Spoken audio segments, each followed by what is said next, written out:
पहली बात यही कही कि भैया ये जहर जो हमको खिला दिए हैं सब, उसका असर इतना बढ़ता जा रहा है कि हम मूर्छित हो जा रहे हैं। अब हमारे धर्म के अनुसार किसी की मौत होती है तो उसको मिट्टी में दफन किया जाता है। जिस तरह के घटनाक्रम में मुख्तार अंसारी को खत्म किया गया, रास्ते से हटाया गया,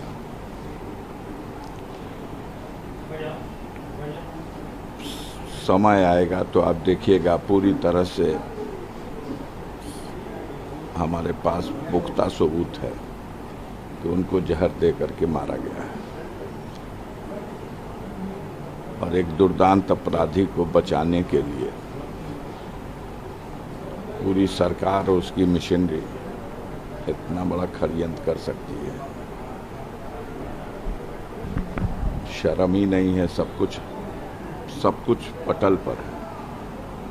सिर्फ एक बात पूछ लीजिएगा कि 26 तारीख को मुख्तार अंसारी को, जो न्यायिक अभिरक्षा में बांदा कारागार में थे, उनको मेडिकल कॉलेज क्या भेजा था? कोई सैर करने की तो जगह थी नहीं। सुपरिटेंडेंट कहते हैं हमने 2 बजे उनको भेज दिया क्योंकि हमें डॉक्टरों ने सलाह दिया। 3 डॉक्टरों के पैनल ने कहा कि इनकी हालत सीरियस है, इन्हें मेडिकल कॉलेज भेजा जाए।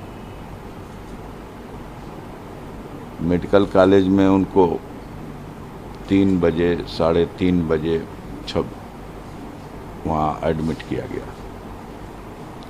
हम लोगों को एक टेलीग्राम पुलिस के माध्यम से रात में 3 बजे के बाद थाने से आके दिया गया, रेडियोग्राम है कि आप तत्काल मेडिकल कॉलेज बांदा पहुंचिए, मुख्तार अंसारी की हालत चिंताजनक है और उन्हें मेडिकल कॉलेज में सुपरिटेंडेंट जेल ने भर्ती कराया।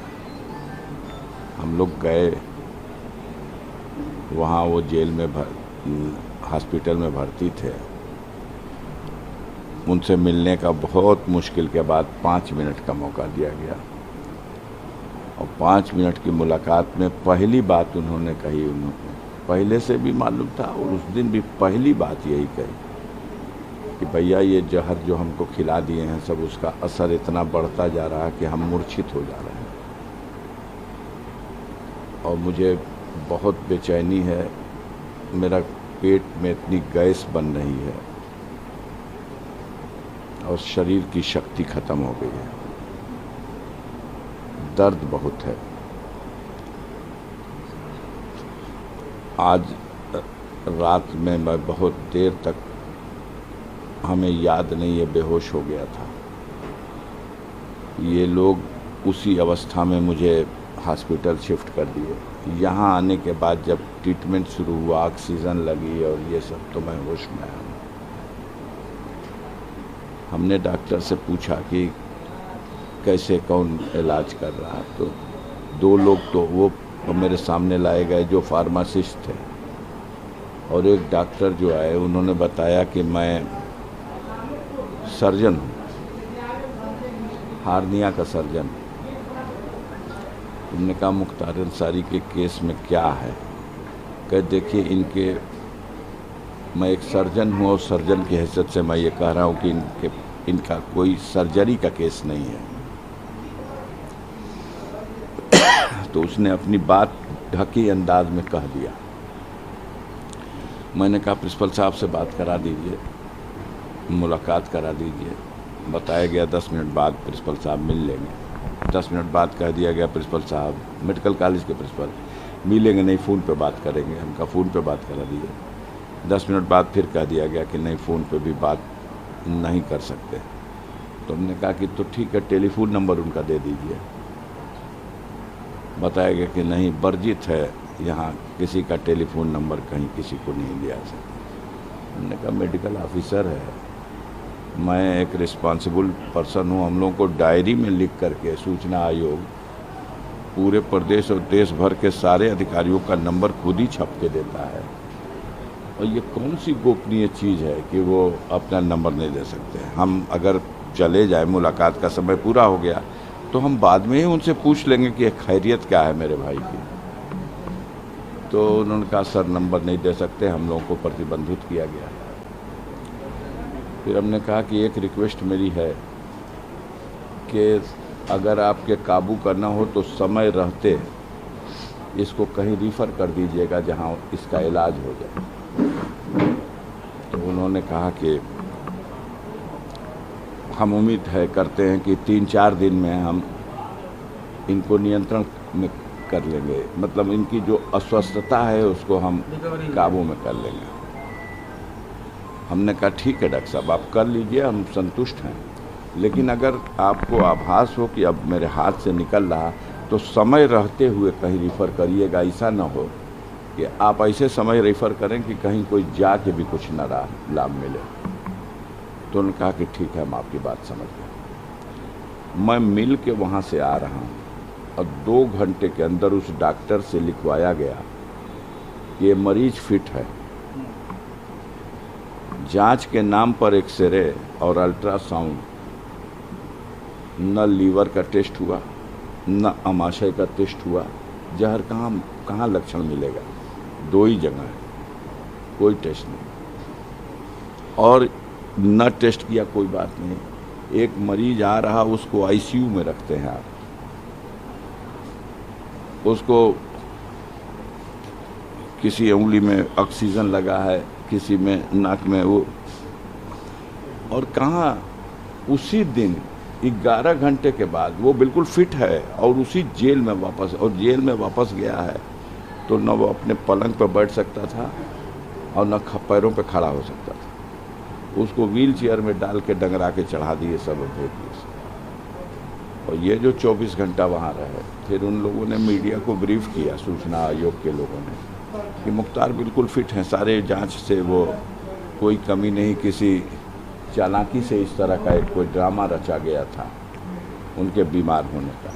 कैसा ड्रामा? किसी के घर से तो एडमिट होने गए नहीं थे, हॉस्पिटल ने एडमिट किया है।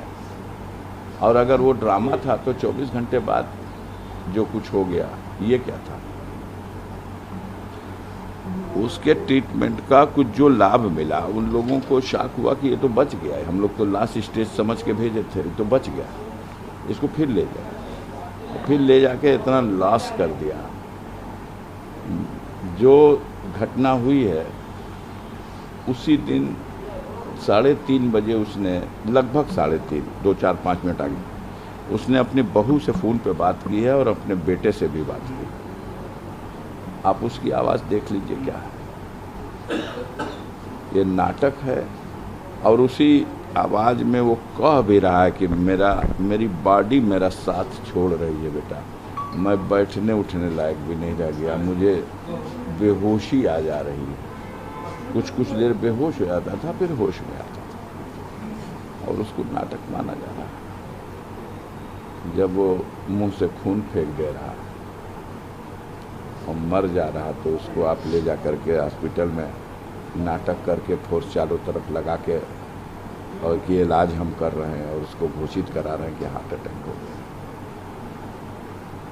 कहीं अगर भगवान है तो हम आप देखें या न देखें,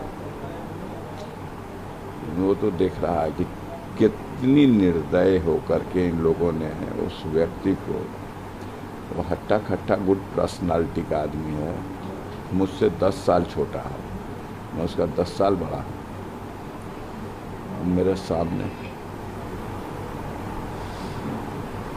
क्वेश्चन है सर, क्या सरकार मनमानी कर रही है सर? ये किसी को अगर ये नियमानुसार लग रहा है तो लगे। आम जनता तो इसे मान रही है कि बिल्कुल मनमानी करके, दुरुपयोग अपने अधिकार का करके, साजिश करके दुर्दांत अपराधी को बचाने के लिए इनकी हत्या की गई। इसका राजनीतिक लाभ भी, अब अभी राजनीतिक लाभ तो क्या मिलेगा उनको? वो तो आएंगे तो अपना बुलडोजर लेके आएंगे, कहेंगे कि हमने मिट्टी में मिला दिया। अब हमारे धर्म के अनुसार किसी की मौत होती है तो उसको मिट्टी में दफन किया जाता है, और मिट्टी में दफन होने की प्रक्रिया को अगर कोई कहे कि मैं मिट्टी में मिला दिया, हमारे हिंदू भाई जब मृत्यु हो जाती है तो उनको उनका दाह संस्कार किया जाता है। अब कोई कहे कि हम तो इसको आग में जला दिया, तो ये तो जले पे नमक छिड़कना है और क्या है। ये तो एक प्रक्रिया और परंपरा है, धार्मिक रीति रिवाज है। आप लीगल बैटल में जा रहे हैं? जाएंगे भैया, हम अपने लीगल टीम से मशवरा करेंगे। अभी तो हम लोग इस हालत में ही नहीं, मरमाहत है पूरा परिवार। 3 दिन सोच लीजिए कि न किसी ने खाया है, न पिया है, न कहीं नहाया है, न धोया है, न शौच हो सके है। कोई लाश आ रही, खबर तो उसी दिन आ गई ना कि मौत हो गई। जो ओवरऑल सिचुएशन बनाता है, जैसे अब्बास पार्टिसिपेट नहीं कर पाए इसमें, अब्बास के लिए जेल में है, नियम है कि पेरोल मिलना चाहिए। तो पेरोल शासन दे सकता है, अब्बास को नहीं मिलेगी। डीएम दे सकता है, अब्बास को नहीं मिलेगी। न्यायालय का सहारा था, न्यायालय में डाली गई दरखास्त। हाई कोर्ट के जज साहब बैठे ही नहीं। दूसरे जज के यहाँ फाइल गई तो उसने कहा कि हम सिर्फ अपने न्यायालय की फाइलों को सुनवाई करेंगे, दूसरे जज की के यहाँ से ट्रांसफ़र जो आई हैं फाइलें उनको नहीं देखा नहीं। सुप्रीम कोर्ट में चीफ जस्टिस के यहाँ एक डाली गई अर्जेंट में कि बेंच में सुनवाई को न डाल करके अर्जेंट मैटर मान के इसको रात में ही सुनवाई करा ली जाए। तो चीफ जस्टिस साहब ने कहा कि वो उस नियम के अंतर्गत ये विषय नहीं आता, ये रिट लाइए और बेंच सुनेगा। तो मिट्टी तो आज हो गई, अब बेंच सुन करके भी क्या करेगा।